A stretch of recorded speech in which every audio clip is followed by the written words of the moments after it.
Hi, welcome to another one of our simple leveraging training videos. This one is for release throughout the Warriors Forum War Room. This is because, like a lot of people in the War Room, you know, we've been lurking to date and we want to try and give something back. So today we'd like to try and give something back that we think is of real value, and it's actually an interesting little hack and a workaround for giving your RSS promotion a little bit more power, a bit more oomph. Now, the RSS Submit tool that we use and that we tend to advise a lot of clients to use is RSS Submit, and it's a really good tool, and I'm going to explain to you briefly why. Now, if you look at it here, you'll find that actually RSS submits automatically to nearly 90 or about 88 different RSS feed aggregators. This is really going to give you more than enough coverage when you're running campaigns, and it's a brilliant tool. The downside to RSS Submit is that if you look up here, you can only import one URL at a time. So if you've got a large batch of URLs that you want to feed to distribute to the RSS aggregators, it's a pain in the butt, it really is. However, we're going to show you a workaround to this. So let's close RSS down. Now, if you are looking at submitting material to RSS Submit, the area that you've got to look at to find out the files, because basically what you have to do is to go in and edit one particular file. So now the files for our RSS Submit can be found as follows. You go onto computer on your hard drive, go onto the individual hard drive you look at your program files.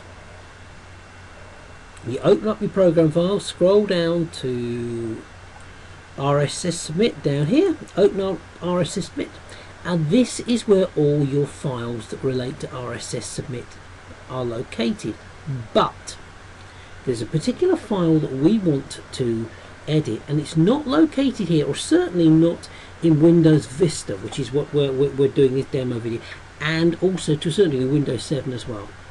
We need to edit a particular file that is called a DAT file. So it's a file that has the extension or the suffix .dat at the end of it, but it's a particular one. Now that file can't be found in this area, but if you look up here in an area called compatibility files, we're going to click on that. There you go, RSS submit.dat. That is the file that we need to edit. And we edit information in that file. We can then basically import however many URLs we want. Now, as we said, that's a .dat file, but what we want to do is to open that file, add in some URLs, edit that file, but we need to make sure that whenever we deal with that file, this is so important, so please listen up on this. Whenever you open and close that file, you do a blanket save. You do not do a blanket save as or anything like that. You save it as the original file, because you want to keep that file saved as a .dat file and not a .txt. So important that. So first thing we do, we're going to open up a notepad file here, and we're going to go through and we're going to find out where all these various files are. So we've opened it. We are going to go into computer onto the hard drive. We're going to go and find users. The user that we're looking for here is our username, which is transition1. We're going to go application or app data, go onto local, virtual store, program files, RSS Submit, and because we're looking at all the files, there you go, there's the file we're looking at here. Now, if you look at it, you will see that as we saw with RSS Submit, let's go back to RSS Submit, there are no files in there at the moment, none whatsoever. This file is totally empty. We are going to change that. It has a little 3 text message in there, EOS. Basically it just indicates the fact that there's nothing in the file. Now what we've held elsewhere is that we have a little text file elsewhere. This is for simple leveraging members, and What you do here, if you're not a member of Simple Leveraging, is that you would include your own RSS files in here. All members of Simple Leveraging have access to about 350 plus social bookmark networks, and all of those networks supply each user account with their own independent RSS feed. But what we're going to do is we're going to select all here. There's 370 RSS feeds here. We're going to copy them, close down that file. We're going to cut and paste into here. Okay, so there you go, there's all our RSS feeds, and as I've said to you, we're going to do a blanket save. We're not going to do a save as, we are just going to save the file that we opened. And if you look up here, you'll see that's RSS submit.dat. It's gone from 1 KB to 28 KB.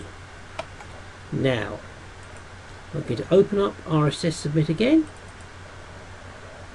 and there you will see we've gone from having no files to suddenly we are chock-a-block full of RSS files.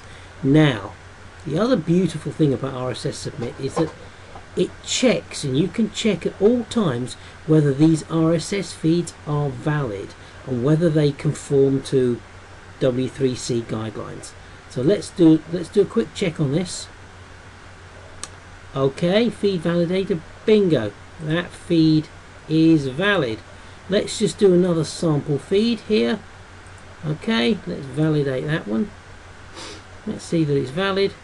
It's perfectly valid. There we go. So we've imported, literally in the space of about 300 and, I don't know, in the space of a matter of seconds, we've imported about 370 RSS feeds. Now you just hit submit.